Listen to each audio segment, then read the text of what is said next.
Buenos días, maestra.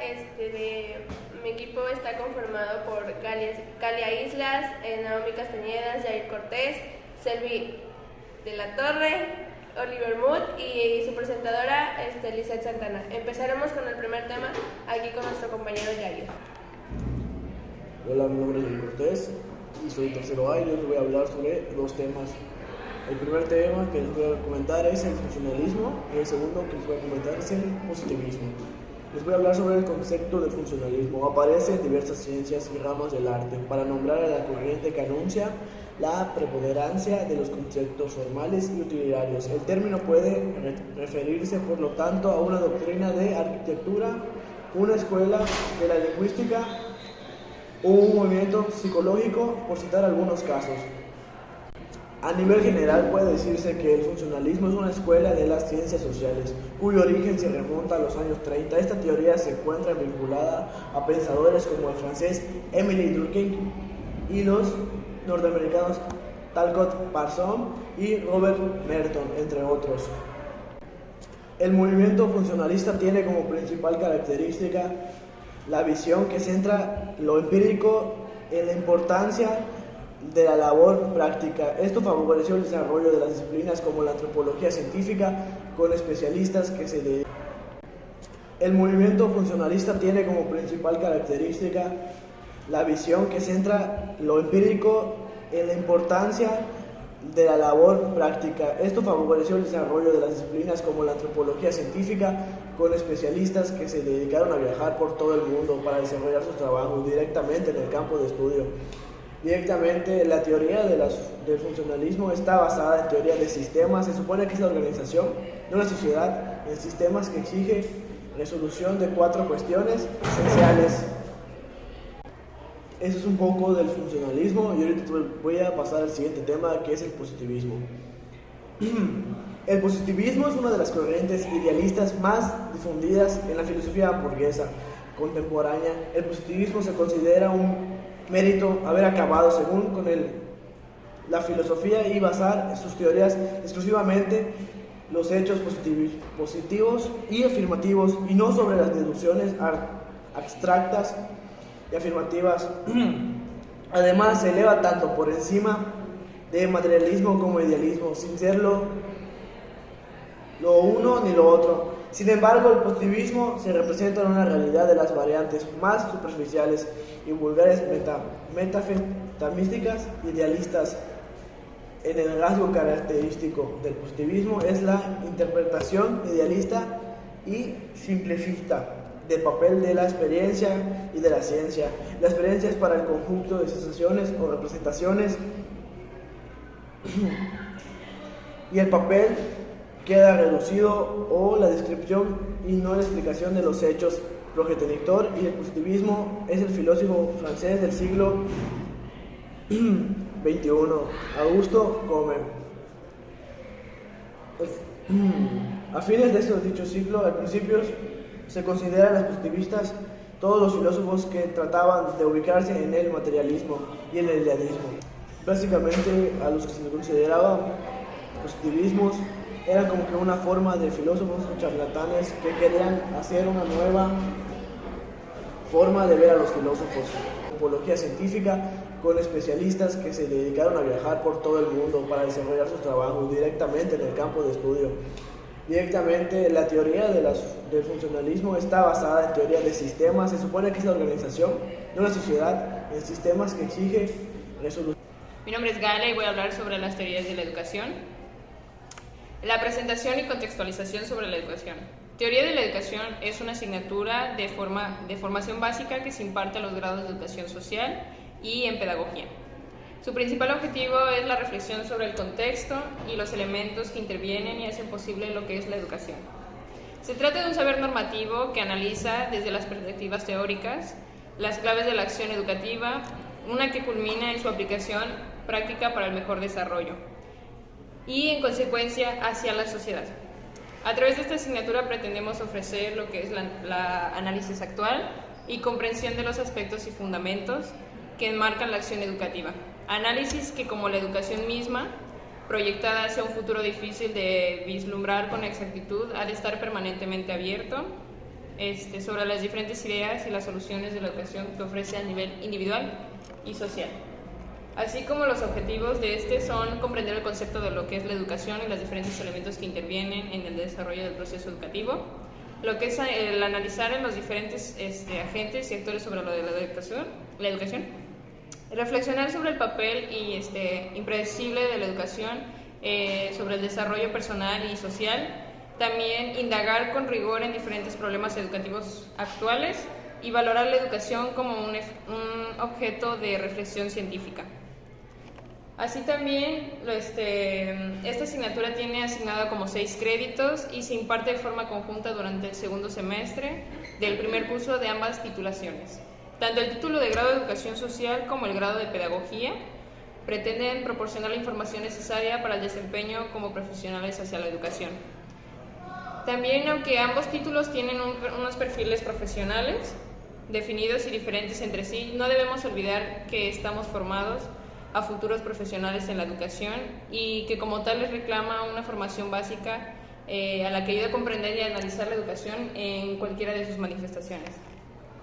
Como último dato, sin duda la teoría de la educación juega un importante papel como saber que coayuda a la integración de la teoría y la práctica en la educación. De ahí que se ofrece el primer curso de grado, que se insiste en estudiarla en este primer año de la titulación, ya que ofrece los conocimientos necesarios para abordar el estudio de las restantes asignaturas obligatorias y optativas de ambas titulaciones. Gracias. Buenos días, maestra. Yo soy Oliver Mood y yo le voy a hablar sobre el estructuralismo y la religión según Max Weber. Primeramente, ¿qué es el estructuralismo? Aunque el estructuralismo es un movimiento que tiene una historia más o menos específica, el término estructuralista puede ser aplicado a cualquier análisis que tenga como énfasis las estructuras subyacentes a un fenómeno y sus relaciones. Es decir, puede considerarse como un estructuralista cualquier escuela de las ciencias sociales que tiene como prioridad el orden más que la acción. A lo que se refiere es que el término estructuralista quiere decir a la estructura que lleva un régimen o a la forma que se va a llevar a cabo, pues según una escuela que lleve una ciencia, por decir la sociología. Tiene una estructura de cómo está conformada la sociología. Este es el término estructuralista. Una estructura es un modo de organizar las partes de un todo, incluyendo el conjunto de sus relaciones para el estructuralismo. Estos modos de organizar las estructuras son los que producen sentido en la actividad humana, social y cultural, con lo cual sus propiedades son fundamentalmente lingüísticas. En otras palabras, las estructuras son el conjunto de símbolos a través de las cuales creamos sentido. Son el conjunto de los significantes con los que interpretamos al mundo en relación con él. Y de ahí viene el término estructuralismo. A continuación yo le presentaré pues el siguiente tema, que es sobre la religión según Max Weber. Hace 100 años, en 1920, moría Max Weber, autor de la famosa obra La ética protestante y el origen del capitalismo. En este texto solo nos detendremos en algunas sugerencias muy actuales de Weber que afectan ya sea a la religiosidad como al trabajo académico. Ante todo, Weber llega a una definición religiosa de la religiosidad moderna que desborda en una mística entendida como la forma de dedicación sin objeto, la dedicación por la dedicación. Este resultado se debe a lo que Weber condena el sacrificio de la inteligencia, que él dice que es la característica decisiva de un hombre de una religión positiva y es lo que hace creyente a la iglesia. Esta selección de Weber puede ser actual también para los cristianos modernos que a menudo olvidan la afirmación de San Agustín. ¿A qué se refería Weber con esto? Weber se refería a que el humano es capaz de decidir y capaz de creer en lo que él quiera. El humano, pues, ante toda su inteligencia, ante todo lo que diga la ciencia, lo aparta y lo hace a su lado, simplemente para creer, aunque no tenga una verificación, aunque no tenga una explicación científica. Aparta la ciencia de todo y hace que el hombre cree en lo que él quiera creer. No es obligado a creer en una religión, él cree en la religión que él quiera creer. Sin embargo, este sacrificio e inhibición del pensamiento no solo es un asunto de hombres religiosos, pues Weber ataca al mismo tiempo a los intelectuales que se presumen modernamente y posmodernamente laicos. Los intelectuales modernos tienen la necesidad de amueblarse sus almas con cosas viejas y con garantías de auténticas, acordándose que la religión era una de estas cosas viejas. Significa que las personas que creían mucho en esas cosas siempre usaban términos ajudistas, determinando que si es un dios, que si Dios es esto, vendiendo sus baratijas, que si libros, que si santos. Pero Weber decía que la religión no es más allá que una simple figura, un simple libro, es algo que uno mismo puede creer en sí, puede tener una religión a sí misma, creyendo en él mismo, y eso es bueno, según Weber. El humano puede decidir en lo que quiere creer y en lo que no puede creer. Muchas gracias. Buenas tardes, hoy les voy a hablar del interaccionalismo que explicaba Jorge. Jorge me planteaba una teoría de la interacción social que vincula la acción de los individuos y los roles sociales que han introyectado en otros agentes sociales. En esta teoría, la acción buscaba dar la pauta acerca de una interacción social que pueda darse. Por ello, decidimos que el análisis de Jorge no parte de conciencias individuales, sino de patrones culturales que nos permiten entender gestos de la desaprobación y enojo, así como emociones positivas, tales como alegría y felicidad. Para Jorge, somos capaces de anticipar las reacciones de nuestros interlocutores, porque nosotros sabemos mismos reaccionamos de esta manera. Un ejemplo que les puedo dar es cuando, por ejemplo, yo o cualquier otra persona se pelea con su pareja y pues está en la escuela, en el trabajo, y esa misma persona, nosotros mismos imaginamos cómo sería la conversación o cómo sería el diálogo que tendríamos los dos, ya sea su respuesta a él o yo qué diría. Entonces yo estoy anticipando la acción de la otra persona, que se lo puede tomar a mal, que puede estar enojado, que puede estar triste. Entonces Jorge, eso daba a entender en esta historia.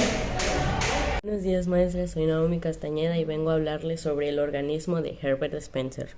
Lo que él investigaba de 1820 a 1995 decía que la evolución de hablaba sobre la evolución de Darwin en la sociedad, más conocida como el darwinismo social. Que la analogía entre el organismo biológico y la sociedad humana se basaba en que Herbert decía que las sociedades evolucionaban naturalmente para sobrevivir y desarrollarse con base al tiempo y proceso de cada sociedad. Y lo que yo pienso es de que cada persona tiene un diverso proceso, y esto afecta en general a la sociedad, y base a las sociedades de cada ciudad, de cada estado, de cada país, van cambiando conforme al tiempo para beneficio de cada persona, de cada sociedad. Gracias. Buenas tardes, maestra. Mi nombre es Lizeth Santana y yo le vengo a hablar sobre la teoría marxista. ¿En qué consiste la teoría marxista? Es un conjunto de ideas políticas, económicas y sociales creadas a mediados del siglo XIX por Karl Marx y su colaborador Friedrich Engels, que consiste en modificar el orden social y criticar el capitalismo, que tuvieron gran repercusión e influencia en diversos acontecimientos del siglo XX. Karl Marx fue un filósofo, economista y sociólogo que desarrolló una serie de ideas que critican el sistema capitalista por reforzar la lucha de clases y fomentar el poder económico de la burguesía. De allí que la teoría marxista se basa en la búsqueda de la igualdad de las clases sociales, en la cual el proletario puede tener los mismos beneficios y derechos que el resto de la sociedad. Marx fue muy crítico con respecto al capitalismo y el poder de dominio que éste ejerce a través de la burguesía, generalmente dueña de los medios de producción. La teoría marxista propone, además de eliminar las clases sociales, que el proletario se encargue de gobernar bajo un sistema socialista con el objetivo de realizar cambios socioeconómicos capaces de conllevar el comunismo y a una sociedad más igualitaria. Posteriormente, la teoría marxista sufrió algunas modificaciones hechas por los discípulos de Marx, entre ellos Trotsky, Lenin y Stalin. La teoría marxista influenció la revolución bolchevique en Rusia, la revolución cubana, entre otros acontecimientos políticos importantes del siglo XX. No obstante, esta teoría aún tiene influencia en diferentes sistemas de gobiernos y socialistas y comunistas. A raíz también de esta teoría, existe la teoría de materialismo. ¿En qué consiste? Filósofos marxistas en la forma superior del materialismo. El materialismo antiguo era un materialismo mecanicista, hacía extensivas las leyes de las formas más simples y mecánicas del movimiento a todos los fenómenos de la naturaleza y de la sociedad. El materialismo marxista